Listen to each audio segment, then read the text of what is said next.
I'm a firm believer that you have to have a mathematical model that leads to your growth goals, real math. I was talking to a company actually earlier this week. Their CAC was high, their MER was low, and they were like, but I don't understand why. I'm hitting my metrics on Facebook. I'm hitting better than I was last year. I'm hitting my metrics on Google. Why is this happening? And this is the crux of the problem. There's really only one attribution where the math maths, and that's last touch.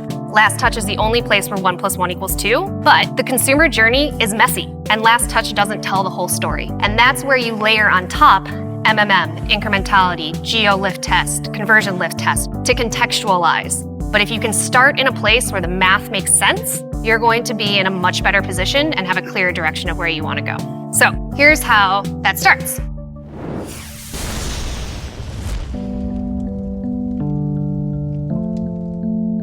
I came across Sarah on some Twitter threads. I think it might have been Sean Frank commenting at what a great mind in the D2C space Sarah Carusona is. She has architected the growth for some really cool brands, Cascada, Olukai, Roark, which is actually one of my favorite clothing brands, really cool brand. And now Alpha Line, where you're the fractional head of growth. Yep. I'm excited you put together a presentation for us all about how to sort of manage, how to plan and think about omni-channel growth and how to attribute it properly so that you're doing it in the right way. Yeah. So I will turn it over to you. Super excited to be here. And like Eric said, I've worked at a lot of different brands, all of these. Cascade, I'm actually also fractionally working at right now. And then Olukai, Melon, and Roark. And prior to that, Common Thread Collective. And prior to that, I was a professional dancer. So I have a lot of very interesting experiences, but super excited to be here. So like Eric said, I want to talk about something that's kind of more tactical. So I'm not going to go into a whole lot of details on these individual brands today, but I'm going to talk about a system that I've used across all of them and across many other brands, 7, 8, and 9 figures, that I've seen across the board exponentially help with both growth and profitability. So before I kind of go into it, I wanted to ask and just kind of get from the group here, what are the primary KPIs that you're focused on right now? What are the things that are kind of, you're thinking about at night? What are the things that you're checking out on a daily basis? Just yell it out. Just yell it out. ROMs. Sorry, what? ROMs, return on marketing spend. Oh, yeah. ROMs, new one. Yeah, that is a new one. I like it. ROMs. Yeah. Myrrh. Myrrh. I heard a myrrh. CAC. CAC. We got Great. CAC out here. What else? Any others? Unique visits. Unique visits. Great. Contribution margin. Big Thank one. you. Big That's a one. good one. Okay. So these are the metrics, we hear about and talk about all the time. These are the ones that we're looking at on a daily basis. And I'll often hear from different businesses, just like, how can I get my traffic up? How can I get a better MER? How can I get a better CAC? How can I increase my email list size, my SMS list size? There's so many different KPIs out there and so many different things to look at on a daily basis. And I think that they're all important and valuable in their own right.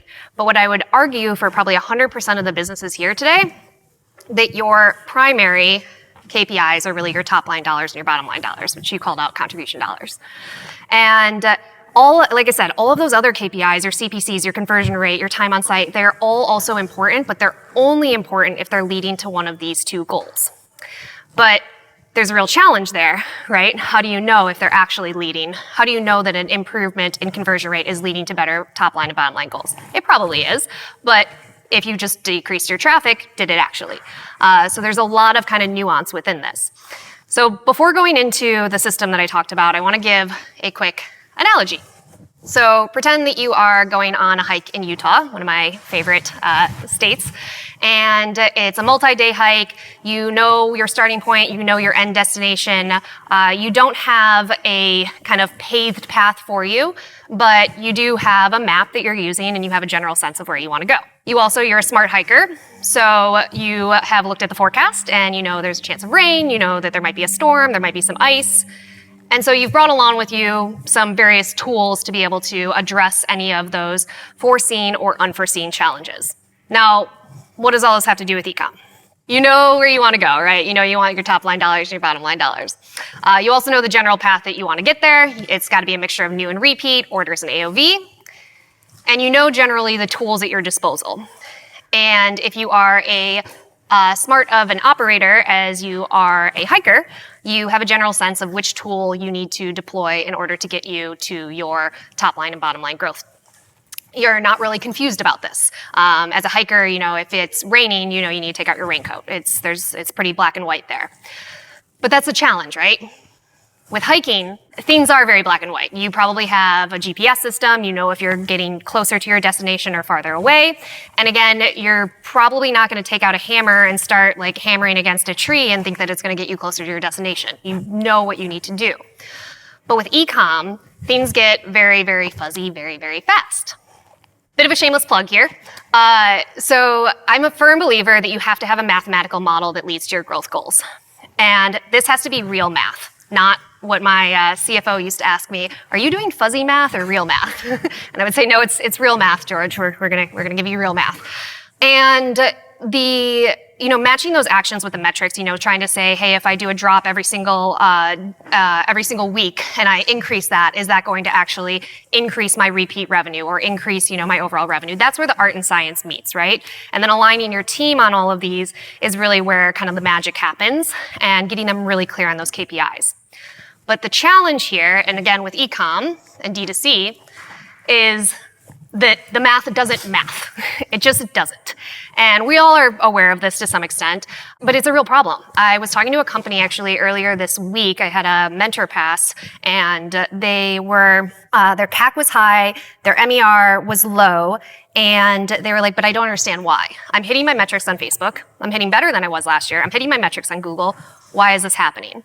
And this is the crux of the problem, is when the math doesn't math, it doesn't give you a clear direction of where you need to go and what you need to fix.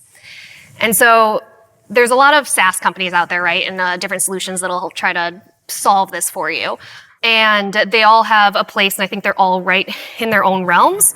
But I've yet to find one that does this very simple system that I'm going to walk you through in a way that gives you day-to-day actionable KPIs. And there's really only one attribution where the math maths, and that's last touch. And now before you all come at me and are saying like, last touch is the worst thing in the world, don't look at last touch, because if you optimize to last touch, you're just going to optimize for bottom of funnel. What I would say is, yes, I agree with you. If you optimize for your lowest last touch conversion, you're just going to optimize for bottom of funnel. What I would also say, though, is that we are all smart in this room, and we can hold two truths in our brain at the same time. One, last touch is the only place where 1 + 1 = 2. Two, the consumer journey is messy. It's very messy, and last touch doesn't tell the whole story. And that's where you layer on top MMM, incrementality, geo lift test, conversion lift test, all of those other things to contextualize. But if you can start in a place where the math makes sense, you're going to be in a much better position and have a clear direction of where you want to go. So here's how that starts. You start with your new orders.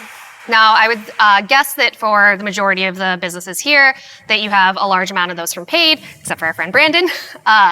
And if they are from paid, then what I want you all to do is look at the amount that you're spending on those channels and what your last click CPA is on those channels.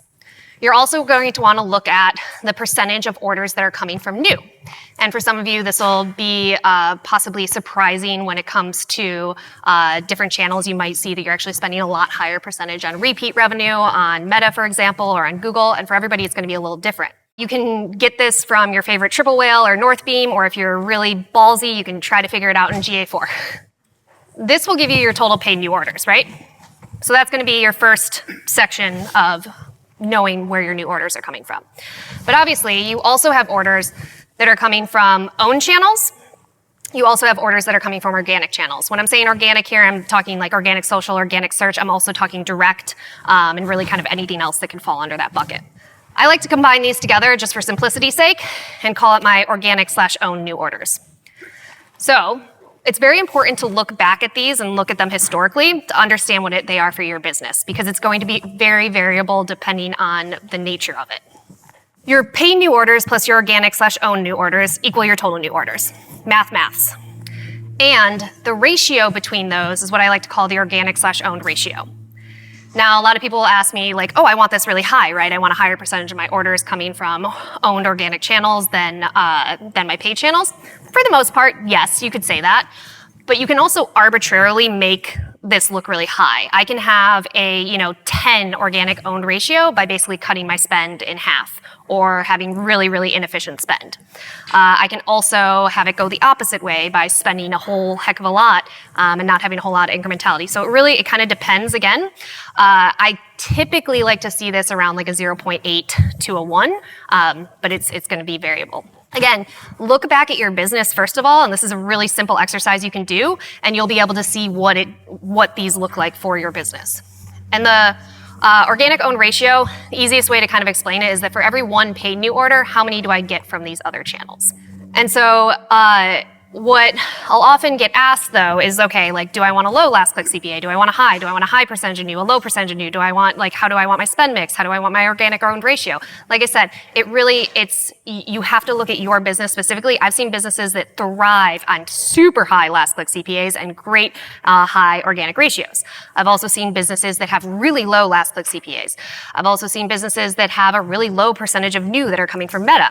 And so there might be some things that are kind of surprising for you here, but as you start to look at them and then you look at that in the context of how your overall business CAC is also doing, you'll start to see the trends of like, okay, when my organic ratio is around this, when I'm spending around this on Meta and Google, and when my last click CPA is around this, that's when I know that I'm actually hitting my overall business targets, and it's something you can then use to forecast in the future.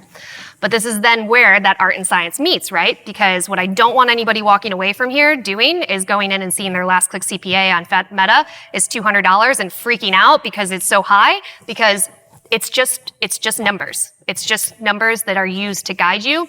It's not the higher or lower that is the best. It's just the right combo and the right kind of mix for your taco, right? So some people like a really spicy taco. Some people like them, a little bit more bland. Did you know we were having tacos today? I did not, so that was a great little tie-in there. So it was perfect. So that gives you your new side. Then we go to repeat.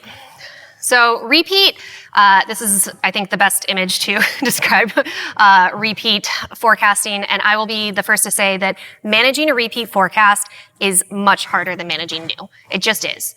And the reason for that is a couple of things. So one, I do think that repeat is like trying to hold sand in your hands. There, you can try to reduce the amount of friction. You can try to like hold your fingers really, really tight. You can, try to care for each individual grain. But at a certain point, some are just there's going to be an attrition level to that. There's a really easy model that you can use that I'm sure a lot of you are already doing, which is a cohort analysis. This, I think, is a great way to get a guide of what your repeat orders are going to be. I'm not going to go through that in detail here. There's a great Lightspeed model if you haven't already heard of it. And then the model that I'm going to give you all also has a version of this. But cohort modeling it will give you at least a sense of where your repeat orders should align, but there's a real problem with it. So let's say, and this has happened to me a few times, you do your pretty forecast for the year, you get it approved by CEOs, CFOs, all those things for the year, you get into January, February, come March, all of a sudden your repeat forecast is down like 50% to what you thought it was going to be. And your bosses are coming after you and they're like, what is happening? And you're like, the cohort model said it would be this, and it's not. So what do I do? And what I would say is that this is why it's so hard, is because if you're at that point where you're 50% down to what your cohort model said, you've kind of already lost. And what I mean by that is there's no good quick fix for repeat. Your solutions are basically like, let me send a bunch of emails, let me run a sale, which some of those could, either piss off your customers. They could also just be moving revenue from one month to the next. So you really need to have a way of layering on top of the cohort model what I would call almost like a gut check to make sure that it makes sense for the context of your business. And so the way that I would do this is by looking at some of your key retention drivers, which for probably most of us is going to be some combination of email and SMS. Some it also might be loyalty as well as subscription. Some it might be direct mail. You can look at it in a variety of different ways. I'm going to talk about email and SMS first. So what you want to do, again, we're going to use last touch because that's where the maths. You're going to look at your orders that come from your email and SMS platforms, as a percentage of your total repeat orders. This is then going to give you what percentage of your repeat orders come from your own channels. So again, for Brandon, that's about 75% or whatever it was.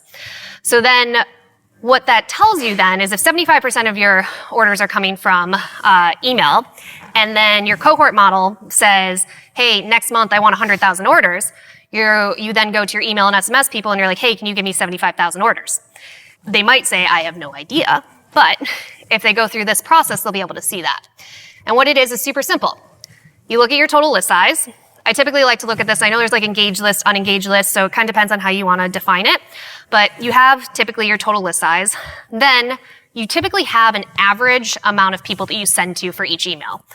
For some of you, you might be sending, every single email to your entire list. Some of you, you're segmenting it down based on the content of the email. And so you'll typically get, and I'll see this, anywhere from like 30 to 50%. And so this will give you how many people you're typically sending an email to. You multiply that by the number of campaigns that you're sending, multiply it by your click-through rate, multiply it by your conversion rate. So now if you go to your email and SMS person and you're like, hey, can you give me 75,000 orders? They can then go through this process and say, you know what, based on the current email calendar, no. We're not hitting the click-through rate that I need to do this. Or we need to increase the amount of sends that we have. Or we need to increase our total list size so that our average send size is larger. Or we need to increase our overall average send size. But if you go through that process, they then have very, very clear KPIs that they are managing against, and they can then look at on a weekly basis how they're hitting or missing those targets. So you can then see, hey, we need to hit a 1% click-through rate for this month. Where are we at? We're at 0.5. Okay, what do we need to do about that? Where are the, what emails did hit that 1%? What emails didn't? What do we do differently between those? And that's where you can start to get some real action items off of this forecast. And again, you can go through this same process for if you've got like an app or if you've got a loyalty program, you can see what percentage of orders come from those. And this is where you really want to get ahead of it. And so you get that cohort model, then you go through this process with your key retention channels, and you either adjust your forecast because you just absolutely cannot hit that, or you figure out what actions you need to take in order for you to be able to hit that forecast. And so all of this I've broken down into what I call the daily plan. And so I'm just got some kind of screenshots here. But basically, there's a lot of math here, right? And so I have this template. It breaks down your total daily revenue against your forecast. It breaks down your media against your forecast. It breaks down your own channels against your forecast. It even goes into contribution. So you can have a place where you can literally be tracking your daily contribution, margin, and dollars on a daily basis. So I actually have this template, and I'm going to be sending it out to you all so you can use it. And there'll be a little video that you can have to be able to work through that. But yeah, all of this is just with a goal of hoping that your ecom revenue and growth becomes a little less blurry, and we have a little less fuzzy math and a little bit more math. And you get where you want to go on your expedition. Yes, and you get where you want to go on your expedition. Very cool. Any math people out there with questions or concerns? How are people doing this currently? Are people doing something similar to this in their businesses already? Has any of your brands kind of reverse engineered this to help forecast? Yes. Yeah. So that's what we did at Archipelago. What we would do is we had a forecasting kind of system. So we had our buyers on the supply side. They would do a bottoms-up forecast. So by category, by style, understand if there was any cannibalization, new products, all those things. I would then do the ecom forecast based on the new and the repeat in all of these KPIs. Then we would come together and we'd be like, where are we at? And typically there would be the most typical situations would be either I would way over forecast, and I've done this before, I'd way over forecast, and my merchandiser would be like, yo, we don't have any new products. I'm like, oh, okay, that's great to know. I'm going to pull that down. Or the other reverse will happen. I'm like, I'm not seeing it. And they're like, we've got X, Y, and Z new products. This is going to open up a whole new world for us. And that's where I'm matching the art and science. That's where I'm saying, okay, we've got this new product. Great. I think my CAC's going to be a lot lower. I think my organic ratio is going to be a lot higher. And that's how you then bake that in and then can measure against if it actually happened or not. Sweet. Jamie. Are you dialing it up or down based on what you see monthly or quarterly or something? Like if some of those key metrics that you base it on, or Dialing what up or down? just the formula. For example, if your CPA is going way up or way down. or something over time, just to forecast out? Yeah, so what I like to do is you do your year forecast, and then on a quarterly basis, you basically have like an F1, F2, F3, F4, so you like reforecast for the rest of the year. And then, on a monthly basis, I work with my team to, typically what I like to do is at least like 2 to 3 weeks before the month ends, look at the future and see if there's anything that needs to adjust. Because in the world of meta and all of these things, like what happened yesterday for your last click results and what happened yesterday for your organic ratio could be wildly different. And so it's usually trends like in a similar way, but I do go through a monthly process of readjusting that. And the goal being, okay, we have our total new orders that we have for next month. And right now, let's say we are hitting those orders, but hey, we're seeing, at last click on Google's way higher than we thought. And our percentage of new on Meta is way lower than we thought, but we're actually hitting our goals. Like, cool, we're gonna change those targets. That's all we need to do. As long as you're hitting your overall goals, these are all directional, right? And that's where you've gotta be able to kind of hold those two things at the same time. Yeah. How much historic data are you using? How much of it is what you see coming in the future? Like, where is that like? Yeah. So the daily plan that I'm going to give you, I think it starts in 2021.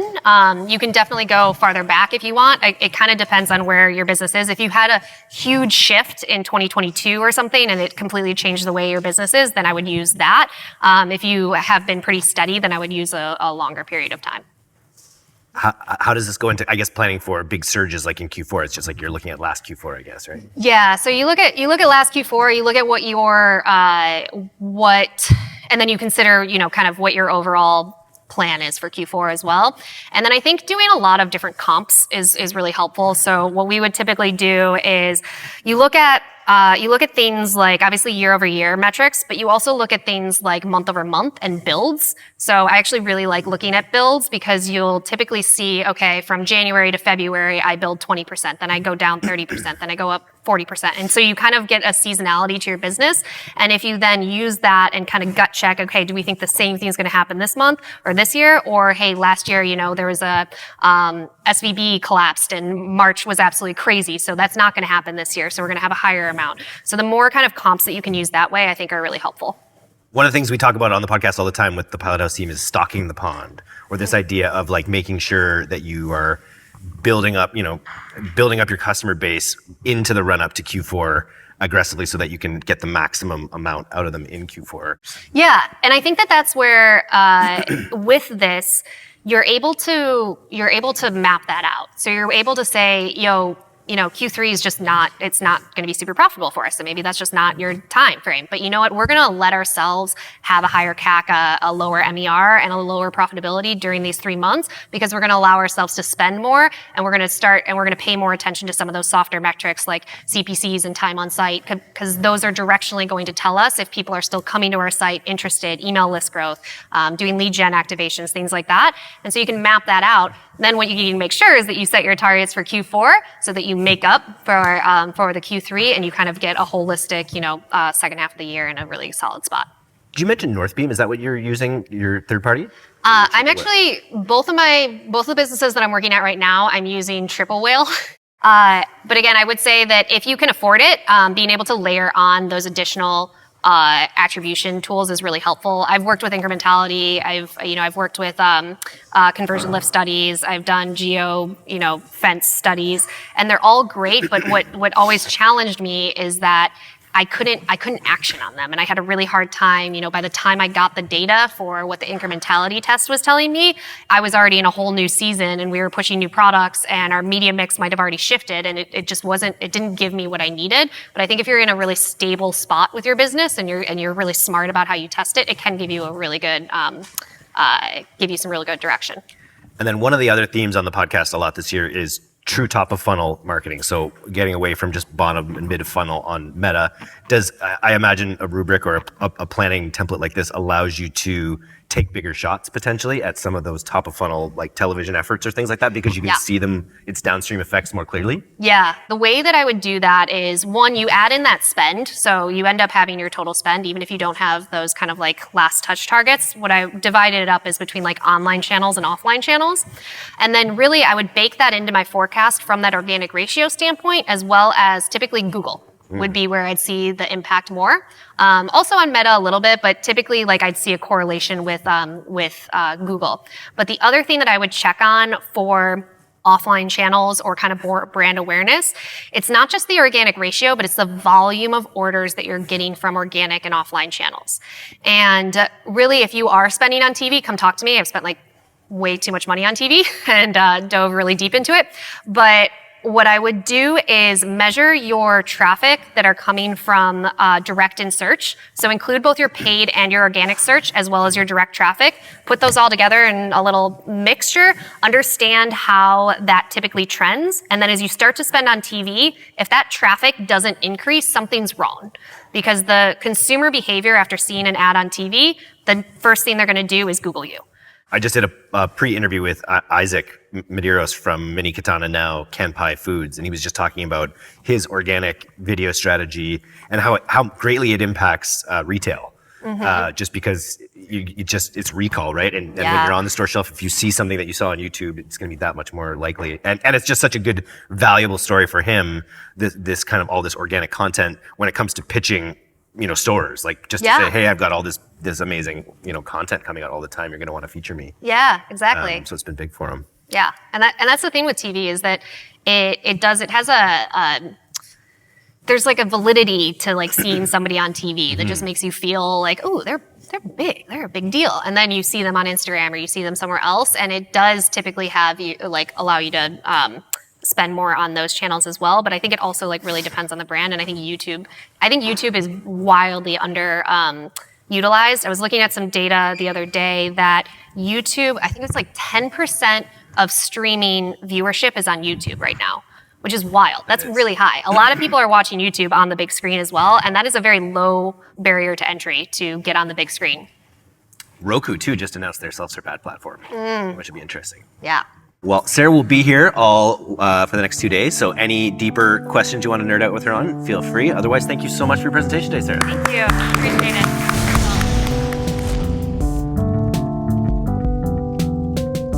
Thanks so much for listening to today's episode. If you're not a subscriber to our newsletter, you can do that right now at directtoconsumer.co. I'm Eric Dick, and this has been the D2C Podcast. We'll see you next time.